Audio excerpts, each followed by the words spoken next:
मैं मुल्क के तमाम दुश्मनों पर ये वादे कर देना चाहता हूँ कि पाकिस्तान पहले मजबूत था और आज नाकाबिले तस्कीर है।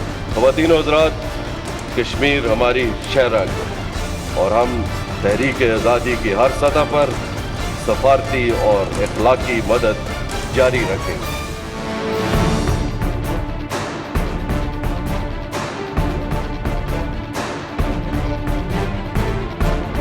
The Indian Army conducted surgical strikes last night at these launch pads.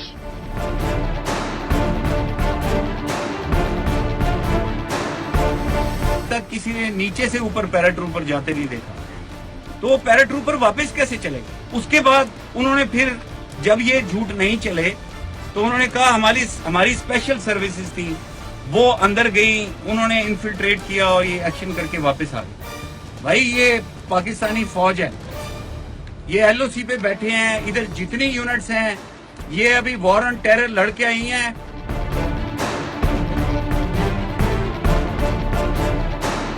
इस देश ने कभी भी दुनिया में कहीं आक्रमण नहीं किया।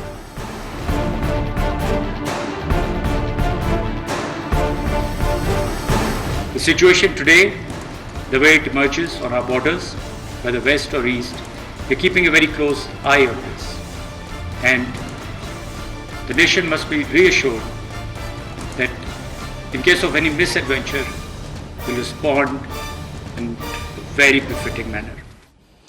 बिस्मिल्लाहिर्रहमानिर्रहीम, अस्सलाम वालेकुम नाज़रीन, आप देख रहे हैं 92@8 विद सादिया अफसाल। पाकिस्तान की अस्करी क़यादत की जानिब से और तीनों मुसल्लह अफ़वाज के सरबराहान की जानिब से, चाहे एयरफोर्स हो, आर्मी या नेवी, बारहा इस अज़्म का इजहार किया जा चुका है कि पाकिस्तान की इस सरजमीन के हर इंच का दिफा किया जाएगा और अगर भारत ने जारहियत का मुजाहरा किया तो उसे मुंह तोड़ जवाब दिया जाएगा। आज एक बहुत ही अच्छा इक़दाम पाकिस्तान की सियासी जमातों की तरफ से, सियासी क़यादत की तरफ से हमें नजर आया। आप उसको ऑल पार्टीज कॉन्फ्रेंस का नाम दे लें या फिर पार्लिमानी लीडरों की एक मुलाकात का, एक बैठक का नाम दे लें। वहां पर हमें तमाम सियासी क़यादत इकट्ठे होते नजर आई और तमाम लोगों की तरफ से एक मैसेज ये दिया गया कि तमाम सियासी मसाइल, सियासी मामलात अपनी जगह पर, लेकिन जब बात आएगी मुल्क के दिफा की, जब बात आएगी नेशनल इंटरेस्ट की, जब बात आएगी कश्मीर के अवाम की और जब बात आएगी भारतीय जारहियत का जवाब देने की, तो वहां पर सियासी क़यादत मुत्तहिद होगी, इकट्ठे होगी और सबसे पहले उनके लिए पाकिस्तान होगा।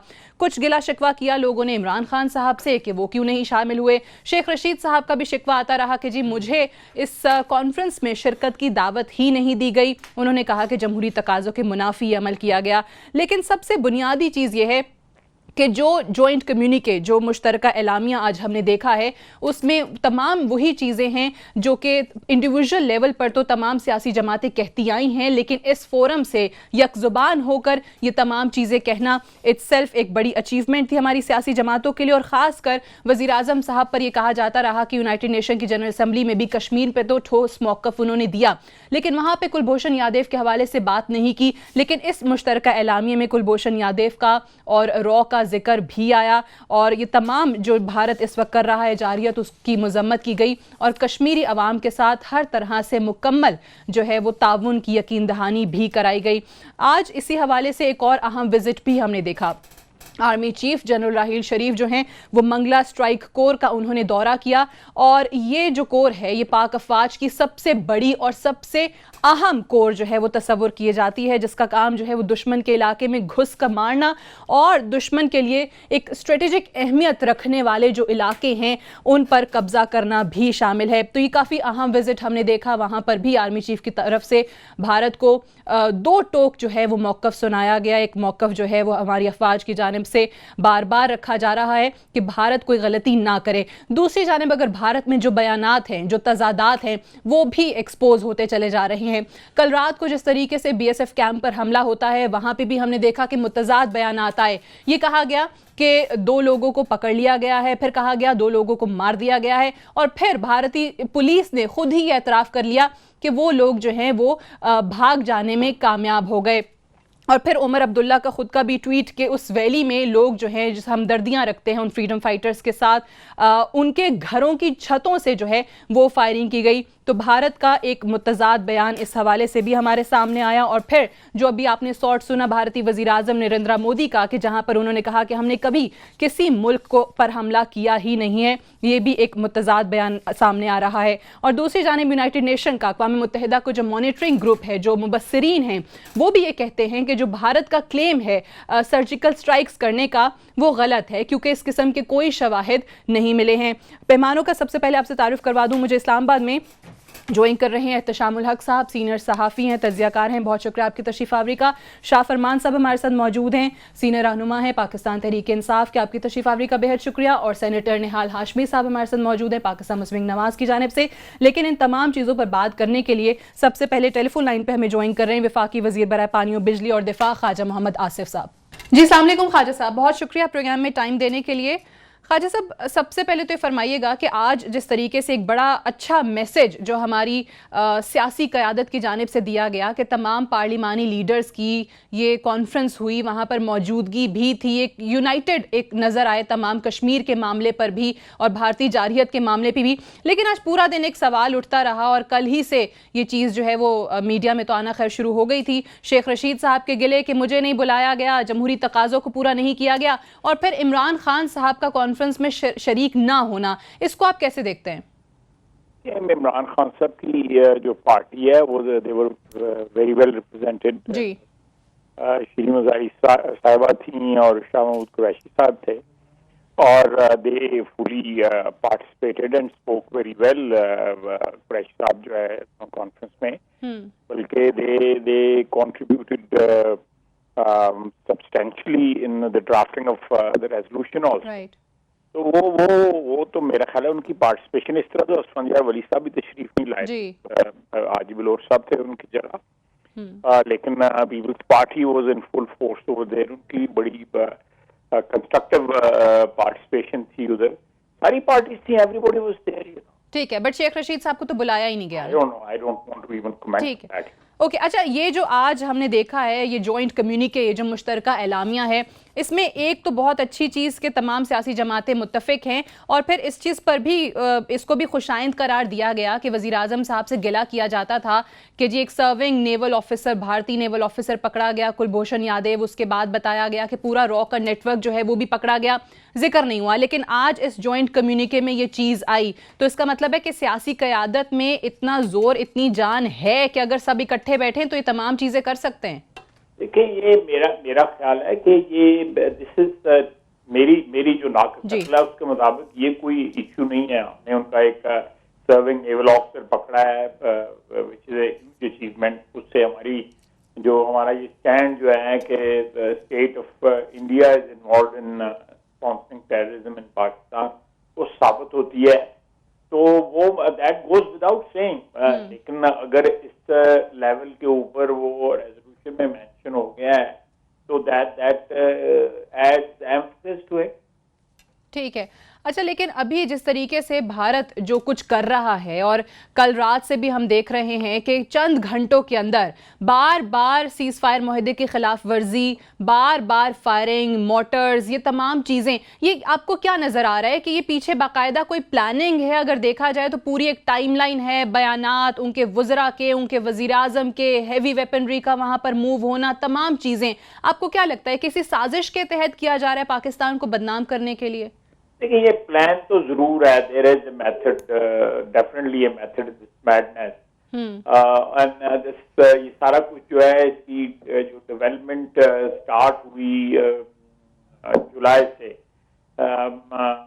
वानी की शहादत, बुरहान वानी की शहादत के बाद, ये एकदम रियलाइजेशन इंडियन एडमिनिस्ट्रेशन में, मीडिया में ये आई कि ये जो है कोई छोटा वाकया नहीं है, ये बहुत बड़ा वाकया है, और इसमें तमाम तर इंग्रेडिएंट्स मौजूद हैं एक बहुत बड़ी क्राइसिस डेवलप होने की, जो हो गई हुई है। बल्कि जो प्रो इंडियन कश्मीरी लीडर हैं, जिनमें उमर फारूक अब्दुल्ला जो है सर फहरिस्त हैं, उन्होंने उसी वक्त कहा कि Burhan Wani will be more dangerous for the Indian government from the grave.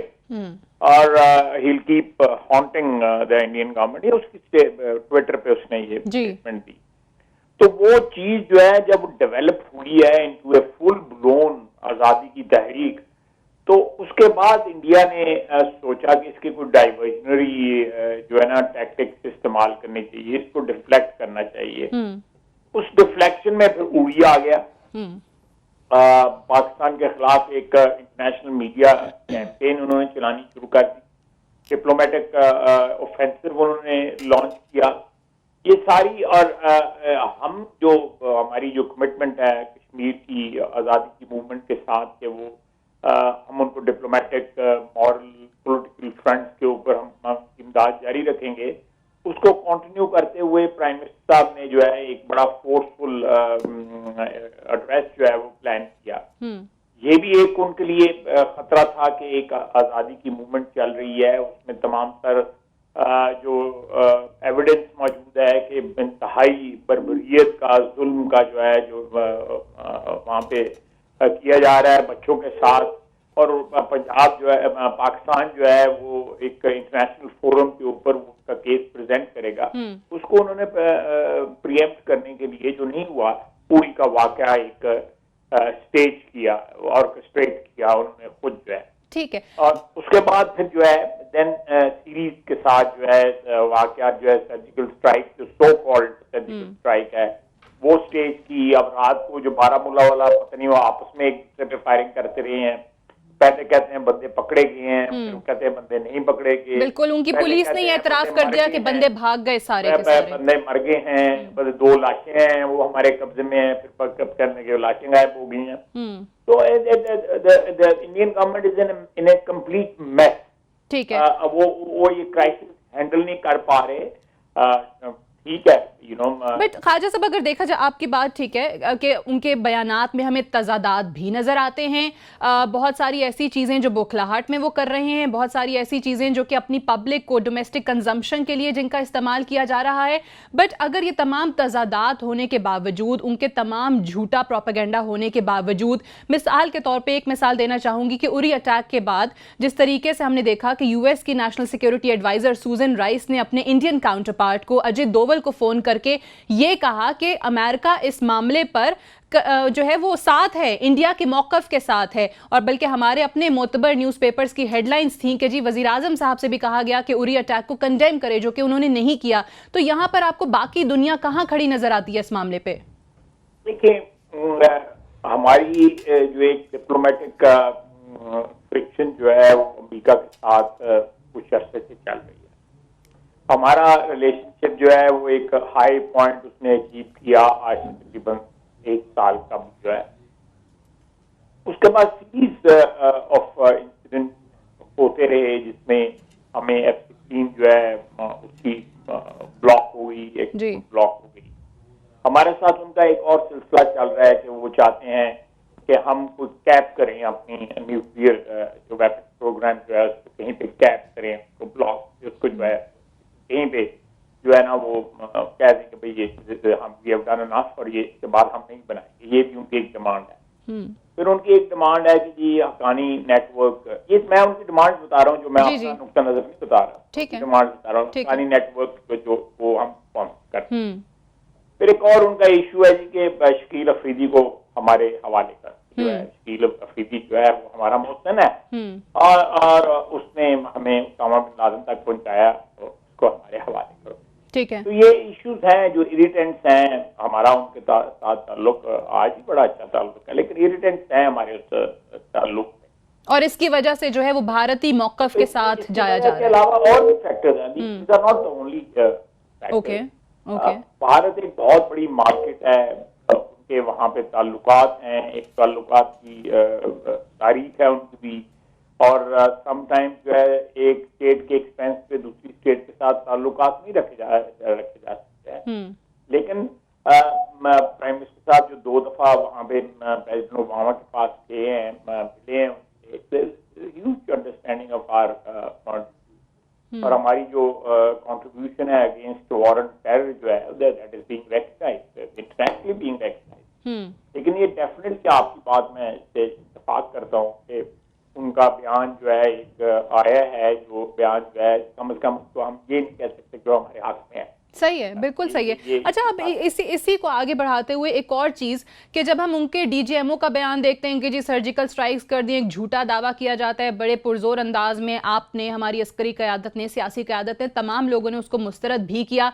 फिर अब भारतीय वजीर आज़म नरेंद्र मोदी का अब खुद का एक बयान आता है कि जी हमने तो किसी मुल्क को अटैक किया ही नहीं, तो यहाँ पर एक और तजाद आ जाता है। But my question to you is कि फिर हम इन तजादात को बेहतर अंदाज में अपना कश्मीर के हवाले से भी और जो भारतीय इंटरफेरेंस है हमारे मुल्क में उस हवाले से भी कैसे मजीद बेहतर उजागर कर सकते हैं? कर रहे हैं हम इंशाल्लाह ताला। आज की मीटिंग में तमाम जो अपोजिशन पार्टीज और हमारी जो एलाइड पार्टीज हैं सब के मशवरे से हम मुस्तफीद हुए हैं और एक नेशनल सिक्योरिटी पे एक पार्लियामेंट्री पार्टी की जो क्या ओवरसाइट के लिए एक कमेटी की भी तजवीज़ आई है।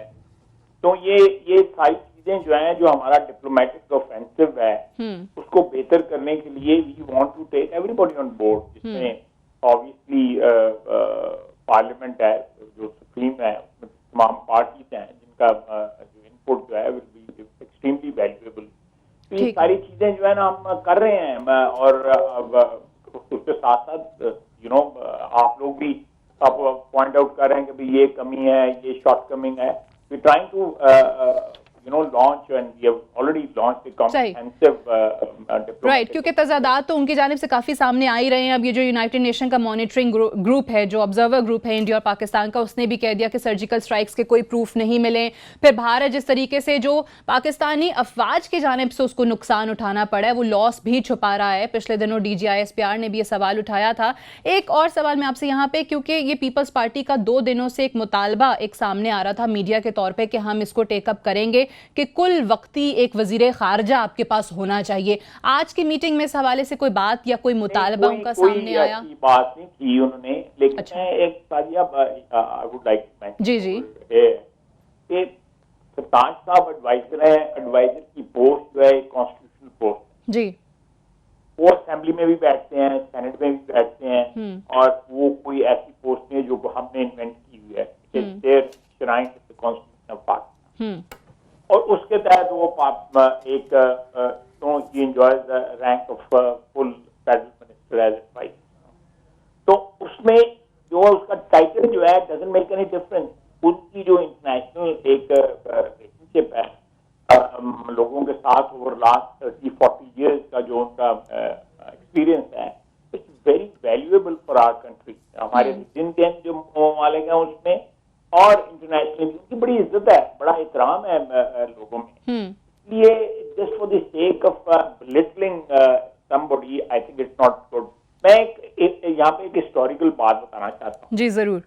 जो पीपल्स पार्टी को जरा उस पर गौर करना चाहिए। जुल्फकार अली भुट्टो साहब जो है उन्होंने अपने पूरे टेन्योर में ना फॉरेन मिनिस्टर रखा और ना डिफेंस मिनिस्टर रखा।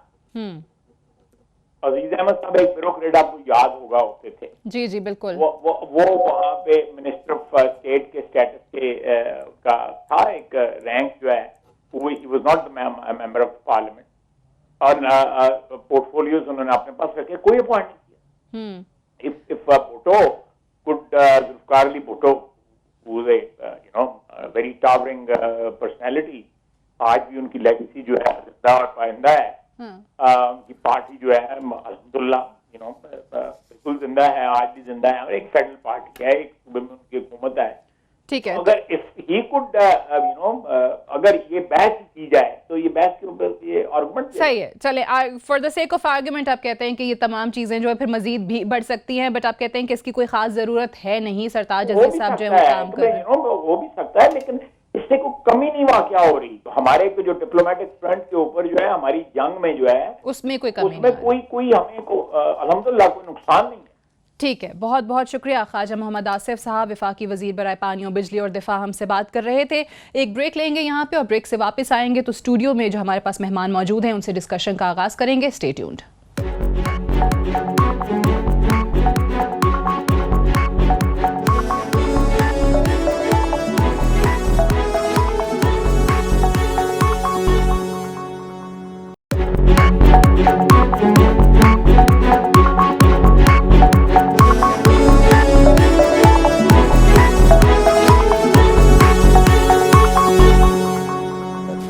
जी, वेलकम बैक। प्रोग्राम में एक बार फिर से खुशामदीद। एहतशाम साहब, आपके तज्जिए से यहाँ गुफ्तगू का आगाज़ करते हैं। ख्वाजा आसिफ साहब ने जो बात की वो भी आपने सुनी, सरताज अजीज साहब के हवाले से भी, फिर सफारती सतह पे किस तरीके से कश्मीर के कॉज को भी और भारतीय जारहियत के मामले को भी टेकअप कर रहे हैं। आज की APC या पार्लिमानी लीडरों की इस मीटिंग से आपको लगता है कि वाकई में एक पॉजिटिव और एक अच्छा मैसेज गया है कि मुल्की मामलात पे तमाम सियासी क़यादत मुत्तहिद है? देखिए सादिया, जिस तरीके से इख्तलाफात सियासी जमातों में इतने ज़्यादा हो चुके हैं, ख़ास तौर पे रूलिंग पार्टी PTI में, तो लगता है कि बस पाकिस्तान में किसी चीज़ पे भी किसी बड़े इशू के ऊपर जो है ना वो कंसेंसस नहीं हो सकता। लेकिन आज इससे डेफिनेटली एक बहुत बड़ी डेवलपमेंट है सियासी तौर पे, और इससे मैसेज ऑफ वननेस डेफिनेटली जाता है। देर आए दुरुस्त आए, थोड़ा लेट हुआ है। जिस तरीके से लोग एक्सपेक्ट कर रहे थे कि खान साहब नहीं गए, कोई फर्क नहीं पड़ता। कोई नहीं, देखे ना, उन्होंने कम से कम ये तो किया कि अपना एक टीम भेज दी, कुछ लोग उनके सीनियर लेवल के लोग गए हैं। अब वो उनकी मेरा ख्याल है ज़ाती तौर पे मामला पार्लिमानी लीडर तो वैसे वही है बेसिकली, लेकिन वो नहीं गए। चलें, अब तो ख्वाजा आसिफ साहब ने भी नरम गोशा रखा, वरना तो क्रिटिसाइज़ किया करते हैं कि नहीं गए।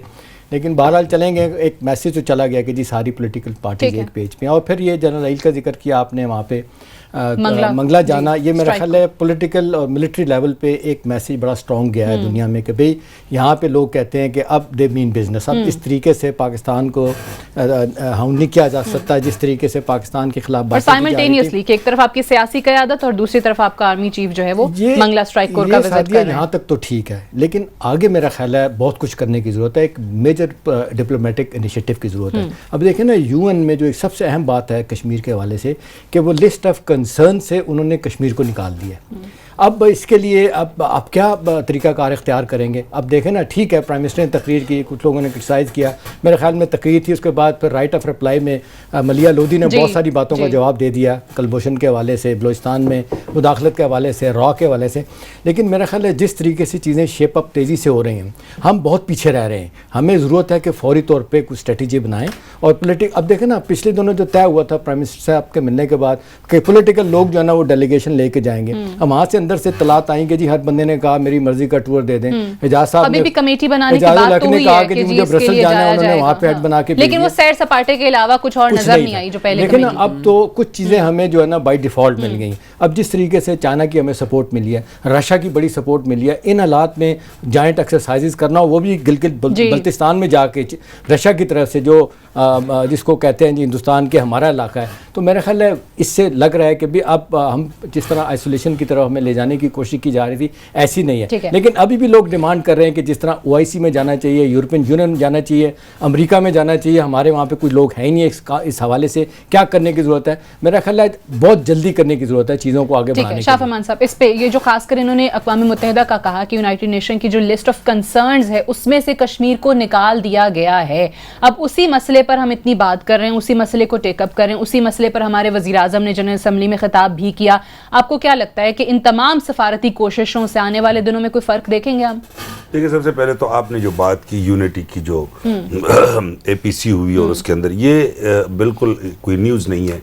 ये इसलिए होनी थी कि अगर आप देखें सादिया, तो जो पॉलिटिकल डिफरेंसेस हैं वो भी पाकिस्तान के लिए है, और अगर यूनिटी है वो भी पाकिस्तान के लिए, यानी पाकिस्तान की बका के लिए यूनिटी हुई। और अगर आप पॉलिटिकल डिफरेंसेस देखें जिस इशू के ऊपर, पूरी दुनिया के अंदर अब आपको फिजिकली कोई ऑक्युपाई नहीं कर सकता, आपको कंट्रोल कोई नहीं कर सकता। न्यू कॉलोनियलिज्म की डिफिनीशन ये है कि if you are economically dependent you can never be independent politically. माशी तौर पर आपको गुलाम बनाते हैं। अब जो माशी तौर पर आपको गुलाम बनाते हैं उसके लिए लड़ाई है, उसके अंदर क्या क्या चीजें शामिल है, वो आपने दोनों चीजों को, आपने पैनामा लीक्स, करप्शन, एहतसाब को किसके साथ मिला दिया? मैं आपको बताऊं, एक कौम जिसके 40% बच्चे आधे पेट से सो रहे हैं, उन्होंने आधी दुबई खरीदी। मैं पॉलिटिकल पार्टीज की बात नहीं कर रहा, ना जिक्र कर रहा हूं। आज वैसे कश्मीर में मैं सिर्फ दो लाइनें बोल के उधर ही पाता हूं। मैं ये कहता हूं कि अगर पूरे स्विस अकाउंट है, बहामस लीग है, पनामा लीग से, दुबई प्रॉपर्टी है, पहले तो ये पब्लिक होनी चाहिए किसकी है।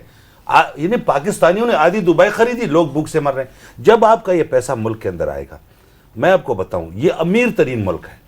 आप इकोनॉमिकली इंडिपेंडेंट है तो आप पॉलिटिकली है ही है। दूसरी बात, लीडरशिप के ऊपर बात आती है। लीडरशिप आपको कैसे, जैसे कलभूषण की बात यहाँ आई, लोगों ने कहा ऑपोजिशन पार्टीज भी इकट्ठी हुई तो ये आ गया ना कम्युनिटी में जिक्र आ गया। मैं कहता हूँ रॉ की बात इधर आई, कलभूषण की बात इधर आई। लोग नोट कर रहे थे कि ये बात यूनाइटेड नेशन के अंदर क्यों नहीं आई।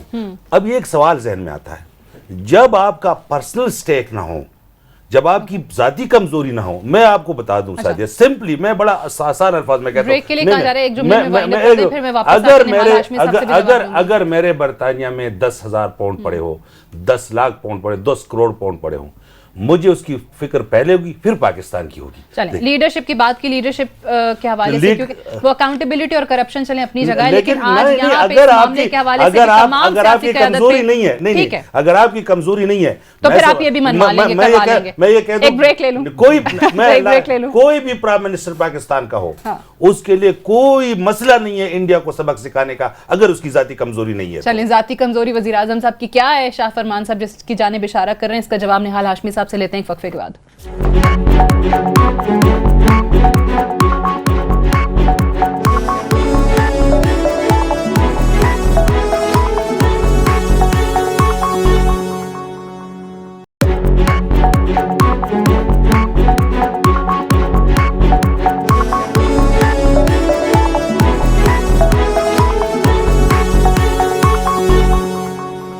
जी वेलकम बैक प्रोग्राम में एक बार फिर से खुशामदीद। निहाल हाशमी साहब, शाह फरमान साहब ने जो बात की थी ब्रेक पे जाने से पहले कि एक तरफ तो हम सियासी क़यादत को इकट्ठा देख रहे हैं, बल्कि ख्वाजा आसिफ साहब ने कहा कि ये ड्राफ्ट तैयार करने में शाह महमूद कुरैशी की काफ़ी इनपुट है, उन्होंने काफ़ी वहाँ पर दलाइल जो है पेश किए हैं, तमाम ही जमातों ने कश्मीर के कॉज को टेकअप करने पर, उजागर करने पर वज़ीर आज़म की तारीफ भी उस मामले पर कर दी। लेकिन यहाँ पर शाह फरमान साहब कहते हैं कि वज़ीर आज़म साहब की ज़ाती कमज़ोरियाँ अगर ना हों किसी भी लीडर की, तो फिर ये कश्मीर के हवाले से भारत को मुँह तोड़ जवाब देना कोई बड़ा मसला नहीं है।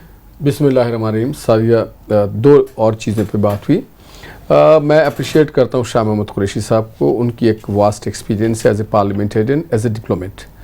एहतशाम साहब ने अभी जो बात की कि फ़ॉरेन टूर्स होना चाहिए, तो मेरे इल्म में जो बात है, अभी मुशाहिद हुसैन सैयद साहब स्टेट्स गए हुए अमेरिका इसी डेलीगेशन को लेके। एक डेलीगेशन से आज भी मैं मिला हूँ, वो आयशा रज़ा फ़ारूक, बैरिस्टर आयशा रज़ा फ़ारूक सेनेटर है वो, और दूसरे गए थे राणा अफजल साहब। तो अब उसको रिव्यू किया गया है, बड़े ठीक लोग बड़े ठीक जगहों पे भेजे जा रहे हैं, मुख्तलिफ पार्टी के भी लोग हैं, सारे रिव्यू किया गया है। वो कुछ लोग ऐसे सामने आ गए थे ना पिछले दिनों जिनको पता भी नहीं था कि कश्मीर गलतियां होती हैं। फिर मेरे भाई शाह फरमान ने कहा कि कलभूषण यादव और बलूचिस्तान का जिक्र नहीं किया गया। मैं भी होता तो मैं नहीं करता उनका कभी भी नेशनल। क्यों नहीं करते? हाँ, उसकी वजह बता दूँ। देखिए, बलूचिस्तान कभी भी यूएन के एजेंडे पे नहीं है, it's not a disputed area, तो हम खुद उसको डिस्प्यूटेड उसके एजेंडे नहीं, लेकिन हम अपने इलाके में भारत की दुश्मन मुल्क की इंटरफेरेंस की बात कर सकते हैं। जरूर हम एक जगह पे दोनों को नहीं ला सकते, कंपेयर नहीं करेंगे कश्मीर और बलूचिस्तान इशू को, they are two separate thing, और ये हमारी अपनी कमजोरी जाहिर होती है। आपको याद होगा कि प्राइम मिनिस्टर जब इलाज के लिए गए थे जून में, तो उन्होंने अपने घर के बाहर कलभूषण यादव का एक बार नहीं 2 बार नाम लेके कहा था कि इंडियन स्पाई पकड़ा गया कलभूषण यादव और India is doing not right thing. तीसरी चीज़, कलभूषण यादव को हमारा विलन है, इंडिया का हीरो है। इंडिया वाले उसको समझते हैं कि बलूचिस्तान में जाके उसने बड़ा कुछ कर दिया पाकिस्तान में। हमारा हीरो बुरहान वानी है। हमने अपने सब्जेक्ट को, प्रोडक्ट को वहाँ पे लॉन्च करना था, ना कि अपने दुश्मन के आदमी को लॉन्च करना नहीं, था। लेकिन वो दुश्मन है ना, वो हमारे खिलाफ काम कर रहा है, हम बता रहे हैं दुनिया को, हमने पकड़ लिया उसे। Small fish, he is a small fish. आप कभी भी देखिए जो मैं 2 बार यूनाइटेड नेशन गया हूँ, मुझे पता है कि क्या होता है। आप जब इस चीज को प्रेजेंट करते हैं और अपने प्रोडक्ट को लेट करते हैं, तो you are doing wrong thing. तो आप एक छोटे से स्मॉल फिश को, स्मॉल फ्राई को आप उसको नहीं, वहाँ हमने बुरहान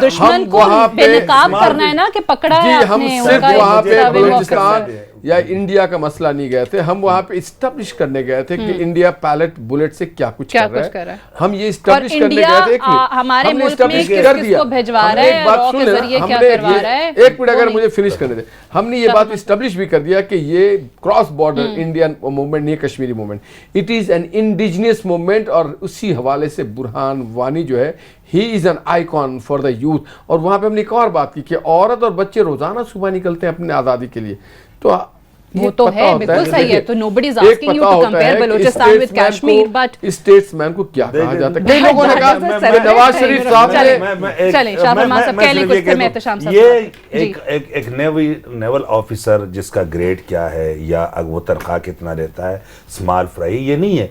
एक सबूत है कि जो हम कहते आ रहे हैं कि बलूचिस्तान के अंदर दहशतगर्दी करवा रहे हैं, वो उनका एक सबूत है। और असल अगले दिन मलिया लोधी ने बता दिया ना, असल टॉपिक ये है कि क्या इंडिया बलूचिस्तान के अंदर इन्वॉल्व है कि नहीं, और ये सबूत है कि है। अच्छा, मलिहा लोधी तो रिस्पॉन्सिबल नहीं है ना, रिस्पॉन्सिबल तो है प्राइम मिनिस्टर। एक देखो ना, प्राइम मिनिस्टर जब बात करे कि ये कर्नल है, ये हमने पकड़ लिया है, ये इसके सबूत है, यूएन के लोग क्या कहेंगे, मुझे अब ये बताएं। लेकिन मुसीबत तो ये है ना, SHO नहीं है नहीं, मैं नहीं, आपका अगर आपका सिपाही भी अगर वो पकड़ लेना, अगर आपका सिपाही, अच्छा एक और बात, वो अपने लोगों को पकड़ते हैं, इंडियंस को पकड़ते हैं, और सबूत हमारे कीजिए, इनके साथ लिंक था। वो तो अभी रिसेंटली आप देख लेना, वो उरी अटैक पे फौरन कह दिया ताने बाने पाकिस्तान से मिलते हैं जी, वहां पे ट्रेनिंग लेके आ गए। अब जब आप मुल्क की मेरे भाई निकले नहीं, अगर आप फॉरेन पॉलिसी को आप इस तरह ट्रेड टर्म्स में एक्सप्लेन करेंगे कि जी मेरा ये प्रोडक्ट है, मैंने ये अंडे बेचने हैं, लिहाजा मैं दूसरों के एग्स की बात नहीं कर रहा हूं। नहीं, अंडे बेचने तो नहीं गए थे, चले मिसाल आपने दे दी, ठीक है, लेकिन अगर वो बात कर रहे हैं कश्मीर की, और दो बात क्या भी कर सकते हैं, मेरे भाई को पता नहीं। एक बारी एहतशाम साहब की तरफ जाने दें, आप अपनी टर्न पे बात कर लीजिएगा। मैं एक सेंटेंस, मैं ये कहता हूं कि बहुत बड़ा जुल्म है कि आप फॉरेन पॉलिसी को ट्रेड के प्रिंसिपल से चलाना चाहते हैं। एहतशाम साहब देखिए सादिया, दो चीज़ें बड़ी इंपॉर्टेंट है सारे मामले में। अभी 2007 ऑनवर्ड आप देखें, ख़ास तौर पे 2008 के बाद से हमारा बड़ा माजत खान लहजा हो गया था हिंदुस्तान के हवाले से। कश्मीर पे हम बात नहीं करते थे, और फिर हमने टोटल ये तय कर लिया था कि बायलैटरल इस मसले को हल करना है। उस कॉन्टेक्स्ट में अगर आप देखें तो मेरा ख्याल है गवर्नमेंट ऑफ पाकिस्तान को और प्राइम मिनिस्टर का जाके ये हार्ड हिटिंग स्टेटमेंट जो है ना वहाँ पे देना है बहुत बड़ी बात। ठीक है, अब आगे अपीसमेंट पॉलिसी जो कहते हैं कि जी भारत को अपीस करने पे लगे हुए हैं, वो अभी भी आपको नजर आ रही है कि वो भी चेंज हुई है? देखें कलभूषण का वाक़या, देखें ये पाकिस्तान कितने अरसे से कह रहा है कि जी रॉ की इन्वॉल्वमेंट है, लेकिन हमारे वो हमेशा कहते थे कि जी हमें सबूत दिया जाए।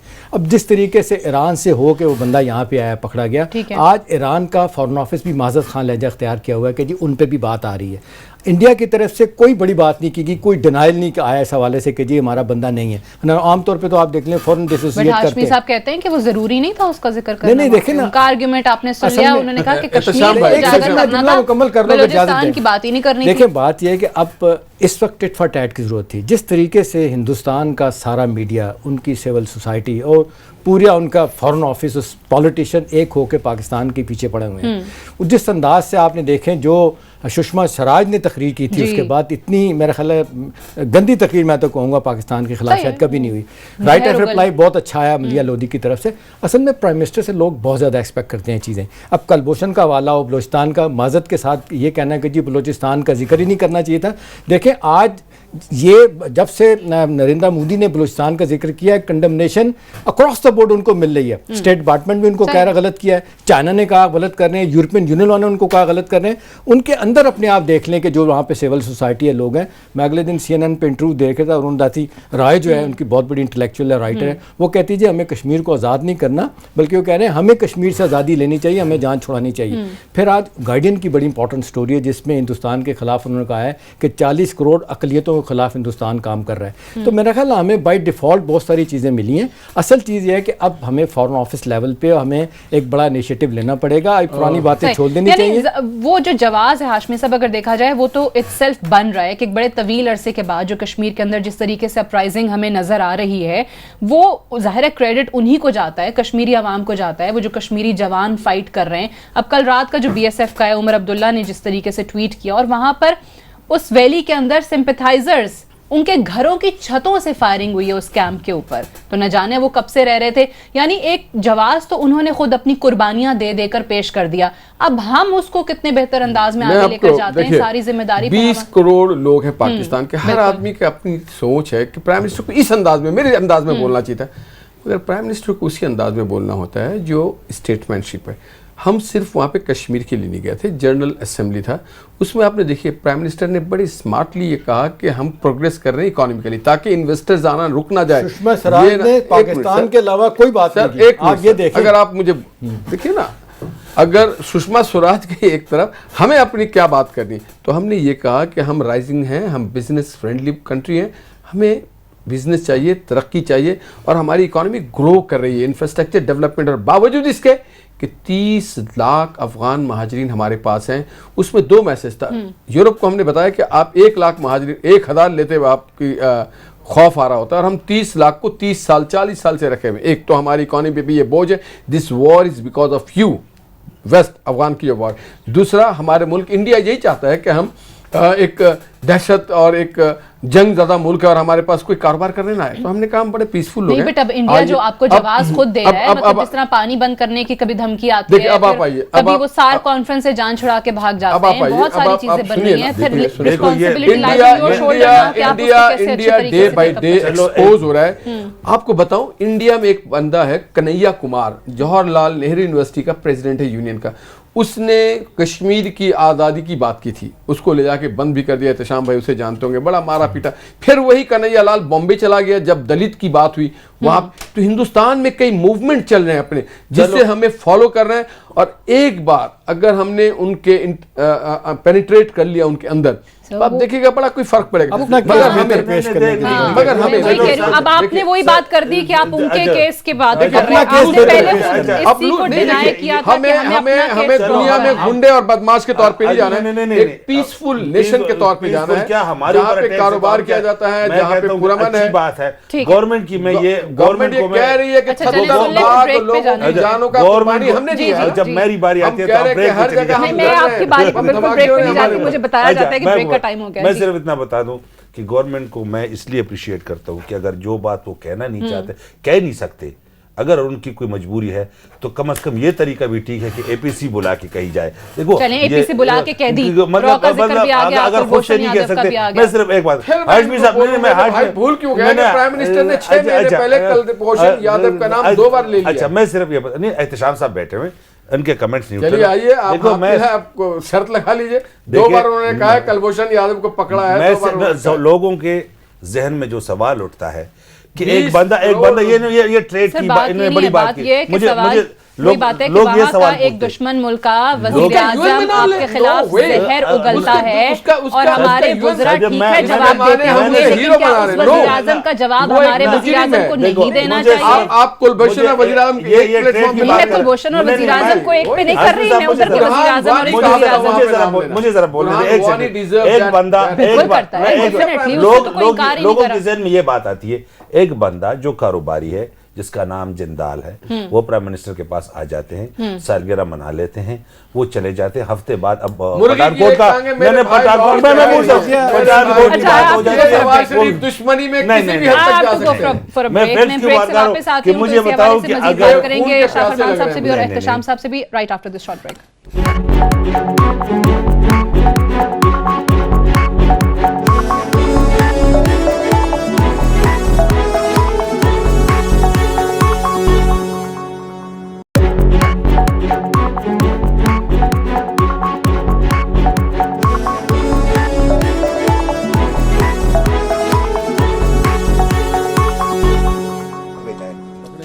जी वेलकम बैक। प्रोग्राम में एक बार फिर से खुशामदीद। एहतशाम साहब, एक और एस्पेक्ट, एक और एंगल जिस पे आजकल शायद ज़्यादा बहस होने लगी है, उस पर मैं आपकी तवज्जो चाहूँगी कि एक तरफ तो जो भारत का शोशा है या जो वावेला बहुत ज़्यादा किया जाता है, लोग कहते हैं कि जी सलाहियत तो इतनी है कि 4 लोग घुसते हैं और फिर जनाब 18 फौजी इनके फड़का के चले जाते हैं, कल रात को BSF कैंप पे हमला हो जाता है, कुछ नहीं कर सकते हैं।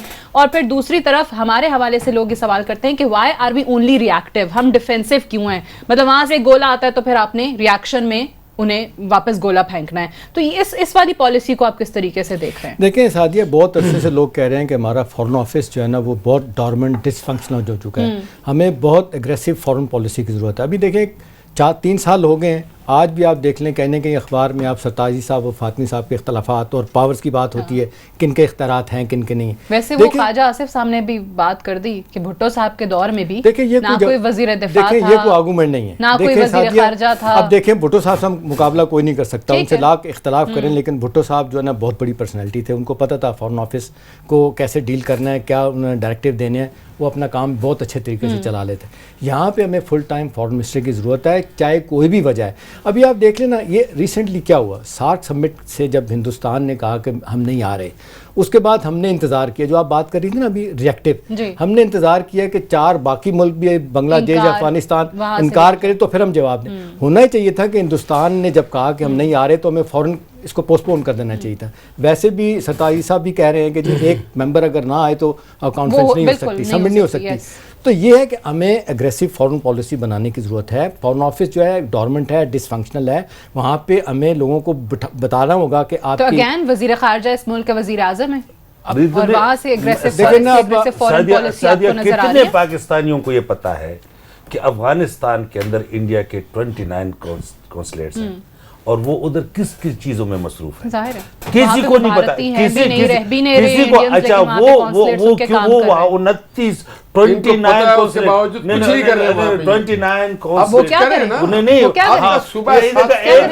एक सूबाई गवर्नमेंट से ये पूछ रहे हैं जिसके दरमियान फाटा फेडरल गवर्नमेंट का एरिया भी है।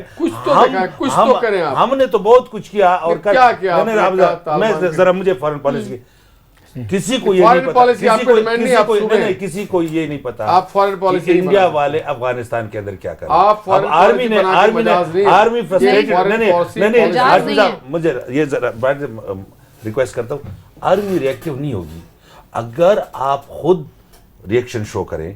अगर आप तो मैं पूछ रही हूं कि आप अस्करी लिहाज से तो इंतजार कर रहे हैं ना, आप खुद से तो नहीं प्रोवोक कर रहे, जिम्मेदारी है बिला इश्तियाल आप पे फायरिंग होती है, आप जवाब देते हैं, लेकिन आप कैसे? आपके 1990 में प्रेसलर अमेंडमेंट आया, उसके बाद से आप जो भी एक्ट आप समझ जाए आपका अमेरिका दोस्त है ही नहीं। कोई पॉलिटिकल बंदा कहता है आर्मी ने रिएक्टिव इसलिए होना है, 29 कॉन्सुलेट अफगानिस्तान के अंदर पाकिस्तान इंडियन कॉन्सुलेट हैं, वो पाकिस्तान के खिलाफ लगे हुए हैं, कोई पॉलिटिशियन कोई गवर्नमेंट ने कोई बात की है फॉर तो आर्मी की मजबूरी बन जाती है। अगर मैं अगर आप कहते हैं कि हुकूमत नहीं कर रही, एक जुमला अगर इजाज़त दें, पॉलिटिकल स्पेस पॉलिटिकल गवर्नमेंट खुद खाली कर रही। अगर प्राइम मिनिस्टर साहब अपना रोल भरपूर तरीके से प्ले करें तो जनरल आयल को मेरा ख्याल बयान देने की जरूरत नहीं है। फॉरेन मिनिस्टर भी इस मुल्क हैं तो एग्रेसिव फॉरेन पॉलिसी जो ये डिमांड कर रहे हैं, जो कहते हैं कि होनी चाहिए इंडिया। 2-3 चीज देखिए, फॉरेन मिनिस्टर इसलिए प्राइम मिनिस्टर, देखिए एक तो सरताज इंटरनेशनल रिनाउंड आदमी, बड़े एक्सपीरियंस आदमी और अपने सब्जेक्ट को जानते हैं वो, तो उनको दे दें। दूसरी बात इसलिए प्राइम मिनिस्टर कि देखिए हमने एक पैराडाइम शिफ्ट किया। एक ज़माने में हम अमेरिका में भी बड़े डिपेंडेंट थे, सऊदीया पे बहुत सारे, अब हमारा डिपेंडेंसी और जो हमारी नई रिलेशन बन रही है, नया डायमेंशन है, नया मैंने हमने उनमें से रशिया भी है, चाइना भी है, टर्की भी है, ईरान भी है, उज़्बेक भी है, ताजिकिस्तान भी है, काज़ाकिस्तान भी है, ये कासा भी है, तापी भी है।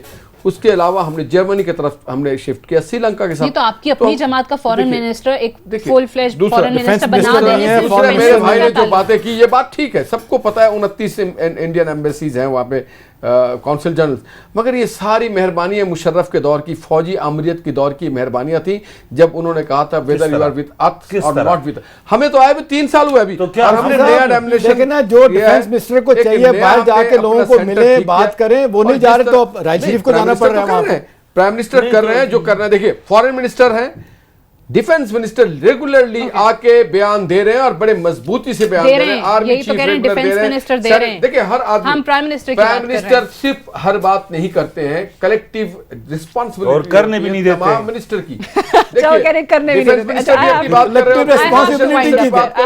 मिनिस्टर को तो मना कर दिया कि आपने बात ही नहीं करनी, तो मना कर दिया। बस मैं इसको लास्ट बात ये है कि जब तक आपकी माशी आजादी ना हो आप आजाद फॉरेन पॉलिसी नहीं रख सकते, और उसके लिए पहला पॉइंट है put your own house in order first, और उसके लिए पहला पॉइंट है मनी लॉन्ड्रिंग और करप्शन को खत्म। सही बात कर रहे हैं। बहुत बहुत शुक्रिया, इंशाल्लाह इजाजत दीजिए, खुदा हाफिज।